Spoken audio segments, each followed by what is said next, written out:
По неколку дневни предупредувачки протести, членови на синдикатот на пошта денеска се сретнаа со ресорниот министер Благое Бочварски.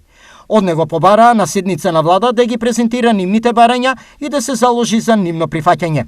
Цврсто да застане владата за надминување на состојбите во Македонска пошта со директно вклучување на владата и министерствата за користење на услугите пред се на Македонска пошта, како и целосно вклучување во целосно реформирање и реорганизација на друштвото. Од средбата произлегаа неколку обврски иницијативи на кои се согласија синдикалните организации и тоа: Исплатата на плата за месец септември да биде извршена најдосно до петок, 28 октомври, а платите за наредните месеци да бидат исплатени во законски предвидениот рок.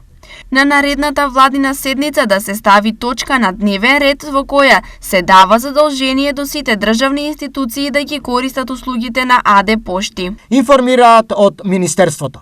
Освен овие клучни точки, во периодот што следи ќе се прави план за штедење, но и нова систематизација и реонизација.